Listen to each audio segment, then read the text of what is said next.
The Danish royal family may often appear serene on the surface, its ceremonial elegance and timeless customs whispering grace.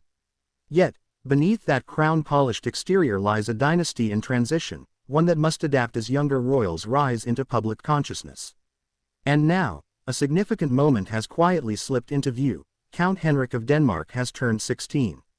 No grand processions, no balcony appearances, yet for those who know the weight of royal milestones, this birthday echoes far beyond candles and cake. This is a moment that speaks volumes.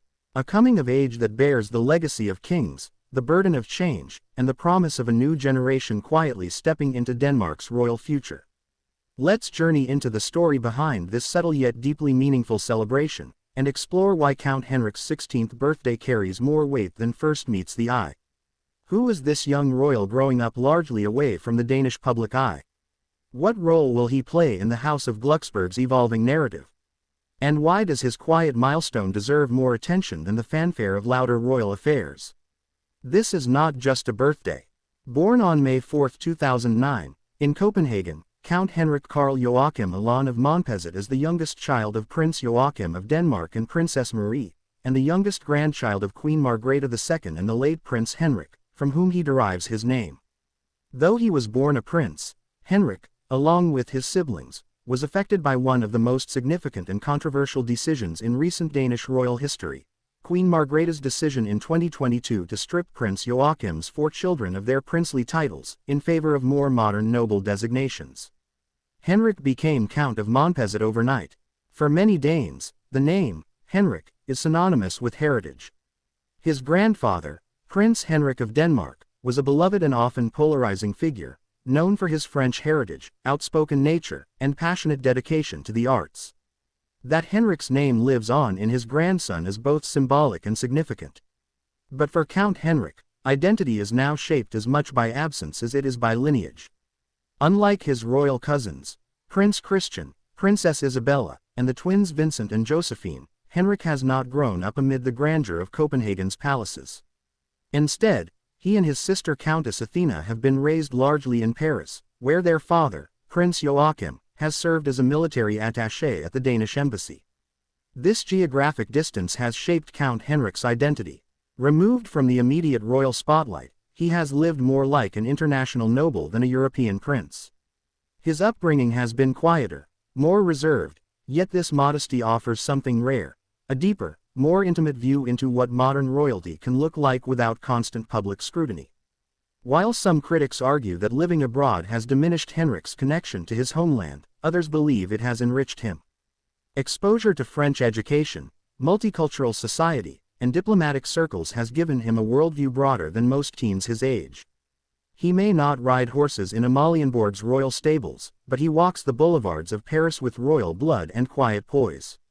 On September 28, 2022, Queen Margrethe II shocked the world when she announced that Prince Joachim's children would no longer bear the title of Prince or Princess, and would instead be known as Counts and Countess of Montpezat.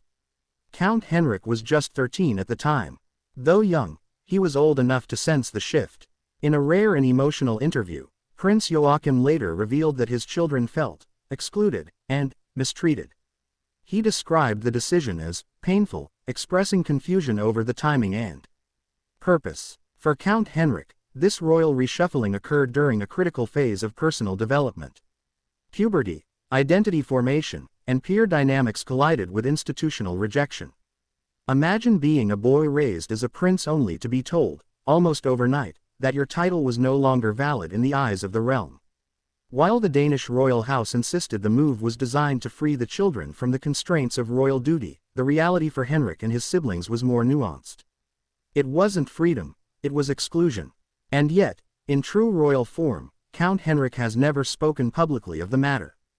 His silence has become his strength, his quiet composure echoing his grandfather's dignity. Turning 16 is a universal milestone. It signifies independence, growth, and the first steps toward adulthood.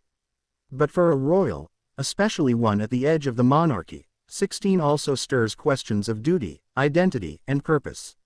So where does that leave Count Henrik? He is not in the direct line of succession. He is not expected to represent Denmark officially. And yet, He is part of a royal legacy that spans centuries. As his older cousins begin to take on public duties, Prince Christian, now 19, is preparing for future kingship. Henrik's path appears different. There are whispers of future diplomatic work. Perhaps, like his father, Count Henrik may blend military service with diplomacy. Or perhaps he will follow the footsteps of other European nobles who become artists, academics, or advocates. Whatever his future, this 16th birthday quietly heralds the beginning of choice. And that, in a royal world driven by duty, is revolutionary. One cannot speak of Count Henrik without understanding the man who has shaped him, Prince Joachim. The younger son of Queen Margrethe, Joachim has always lived in the shadow of his older brother, King Frederik X. Yet Joachim has carved his own path, through military service, diplomacy, and a fiercely independent approach to royal life. His children, especially Henrik, are reflections of that independence. Prince Joachim is said to be incredibly close to his youngest son. Their shared experiences in Paris, away from the formality of Danish royal life, have created a bond rooted in mutual understanding. Joachim has expressed pride in Henrik's resilience, especially in light of the title changes, and continues to support his growth into a worldly, thoughtful young man. Their relationship stands as a quiet testament to modern fatherhood within monarchy, a balance of guidance, affection, and freedom. Unlike the young royals of the British monarchy, Count Henrik doesn't trend on Instagram or appear in weekly tabloids. Yet curiosity about him is growing. Danish citizens, long enamored with their royal family, are beginning to ask, who is this quiet count growing into manhood just beyond the frame? As the public mood shifts toward admiration for authenticity over pomp, Henrik may soon become a symbol of a new kind of royalty, grounded, global, and gracefully silent. His 16th birthday may not have made headlines, but in time, his story might. What will become of Count Henrik? Will he someday return to Denmark and re-enter royal life in a diplomatic or ceremonial role? Or will he remain abroad, a distant royal observer of the Danish crown? Might he pen memoirs or champion causes dear to his family's legacy, like the environment, literature, or cross-cultural unity? No one knows, and therein lies the intrigue. His 16th birthday marks not just a personal milestone, but the opening of a royal narrative yet to be written. A noble team quietly carrying the weight of lineage, change, and global expectation. In a year full of royal spectacles, from coronations to jubilees, Count Henrik's 16th birthday stands apart. It is not marked by grand gestures, but by the strength of subtlety. In an age where visibility often overshadows depth, Henrik's journey offers us something rare, a reminder that real royalty is not only about titles, but about character. And so, we watch and wonder, as Count Henrik of Denmark enters a new chapter of life, what will he choose to become? Will he be the silent noble of Paris, a diplomat prince in all but title, or something else entirely? What do you think Count Henrik's future holds in the ever-changing world of European royalty? Let us know your thoughts in the comments below.